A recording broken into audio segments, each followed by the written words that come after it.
Okay, Latin 2, now we have the moment of truth. Let me set the stage for you of what was happening right at the end of last week's lesson. Cephalus is holding a poculum ornatissimum, a very ornate cup. But we know it's not just an ornate cup. It's a poisoned cup. He is there on the bidding of Salvius, who then ordered Memor, who then ordered Cephalus to deliver this cup. The king Cogidubnus has come to this holy fountain because he intends to drink water from the holy fountain and hope for a miraculous cure for his various ailments. And so in this ceremony, it is Cephalus who is holding the cup, and now we pick up the action. Obtulit, he offered. Now, the verb ferro, ferre, tuli. This is the most irregular verb in the entire Latin language. It means to bring. So you see here, tuli is part of this verb. You can put a preposition on the front of verbs to sometimes create a slightly different meaning. So the preposition ob on its own means like on account of. But when you put ob in front of ferro, it means to offer. So originally, this was ob ferro, ob ferre, ob tuli. And notice we have ob tuli right here. But then look what happens. The BF of ob ferro eventually turns into a double F. So you have ofero to offer. And look, people, that's where our verb to offer comes from, okay? But it's only the BF that turns into the double F. The BT has no problem staying ABT. So that is why obtulit is the perfect tense of the verb to offer. He offered the cup. Here's a dative ending. He offered the cup to the king. Here it is, people. The poison cup is now in play. Rex sustulit. The king raised the cup ad labra, to his lips. Oh no, here it is, people. We know there's poison in that cup. The king doesn't.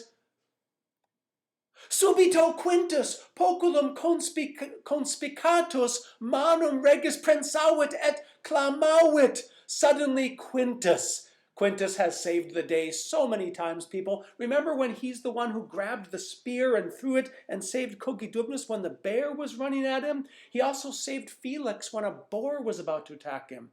Now, he didn't save the day when he told that little Egyptian boy, let's continue on, even though there's a riot about to happen. So Quintus has his good moments and his bad moments, but nevertheless here, subito Quintus. Now the verb conspicior is a deponent verb. Remember, this is something we're talking a lot about lately. The OR means deponent. And there's also a verb conspicio, which also means to catch sight of. Look, the only difference between these two verbs is this one's deponent, OR. This one's active with NO. But that makes all the difference for how you translate the past participles of these two verbs. Because conspicatus, having caught sight of. This is an active participle, and it can take an object. In this case, the object is going to be the poculum, having caught sight of the cup. The past participle of an active verb, conspectus in this case, having been caught sight of. And this been makes it passive.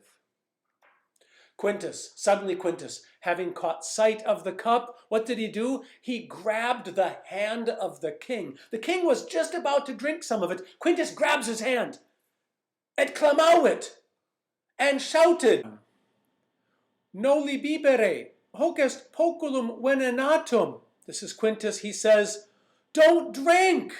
Noli, remember, is the imperative form of to not want. And in Latin, you use that when you want to give somebody what is called a negative command, okay, a prohibition. Noli bibere, don't drink. This is a poisoned cup. Poculum huius modo in urbe Alexandria vidi.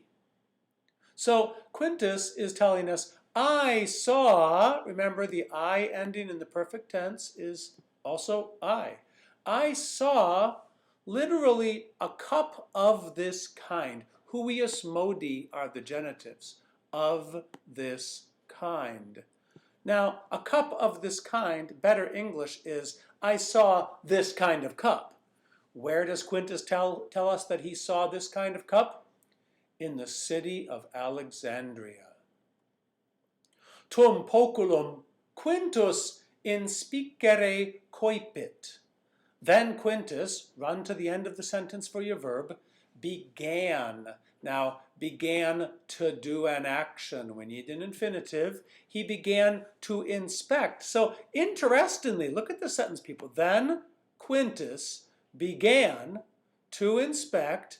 And now we go all the way back to the front of the sentence for the object. Then Quintus began to inspect the cup. This sentence is the reason why it is so important. You need to master the endings. If you translate this straight, then cup Quintus, and you say, that makes no sense. Well, the answer is, that doesn't make any sense in English, but that's not what the Latin's doing at all. In Latin, those endings tell us what's the subject and what's the object.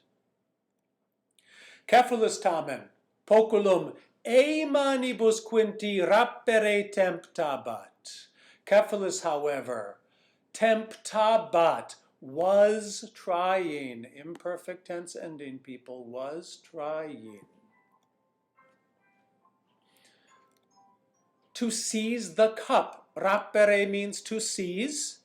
Poculum is your object, to trying to seize the cup.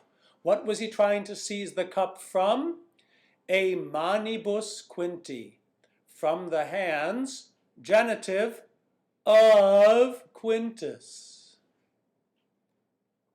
Sed Dumnorix, princeps regnentium, saeviebat tamquam leo furens. But Dumnorix, remember Dumnorix? He was the guy who fought against Bellimachus in that boat race. Dumnorix was somebody who actually tried to help Cogidubnus when that bear was attacking.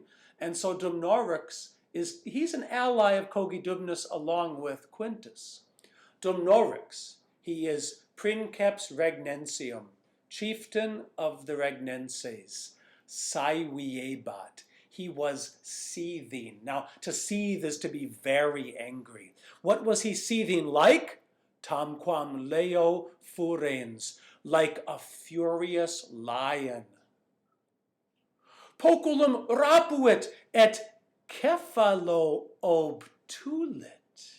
He grabbed the cup and offered it to Cephalus. Oh boy, folks. Cephalus knows what's in that cup, by the way. So Dumnorix is basically going to call the bluff of Cephalus. Facile est nobis verum cognoscere clamavit. Remember, we studied these a long while back. It is easy for me. It is difficult for you. It is proper for him, things like that. So, facile est nobis. It is easy for us. What is it easy for us to do? Cognoscere, to learn. What is it easy for us to learn? Verum, the truth. We have in English like, if something is verily, it means like it's truly. It is easy for us to learn the truth, he shouted. Eubeo te poculum haurire.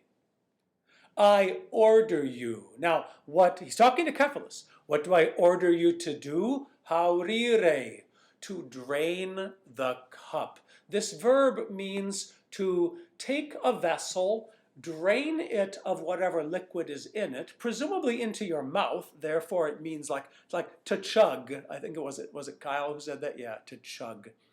I order you to drain the cup. Num aquam bibere times, Surely you are not afraid. That's what num does. Num creates a sentence where the implied answer is, oh, of course not.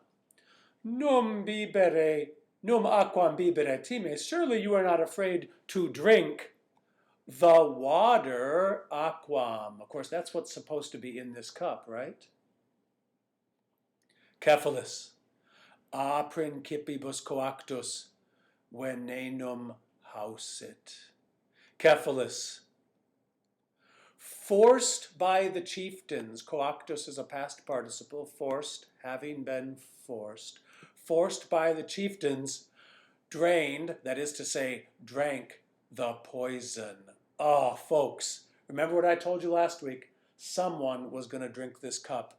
Cephalus could not have imagined when he took on a role in this conspiracy that he was going to be forced himself to drink this cup. Well, last sentence is what happens next. Deinde, vehementer tremens, gemitum ingentem dedit, et mortuus procubuit. Then, trembling violently, remember, NSNT equals ING, he gave a huge groan. Now, what would be a good English translation here? Not gave a groan. I guess in English we let out a groan, something like that. Et mortuus procubuit, and fell down dead. Wow, what a roller coaster ride this whole thing has been so far. But it's not done, folks. Salvius is still out there, and he was trying to orchestrate this. Cogidubnus now knows someone is out to kill him. Okay, so study this well. Study it more than once. Be ready for your Socrative. In your case, their full Socrative is on Thursday, and you have a mini Socrative today. Have a good week. Be well.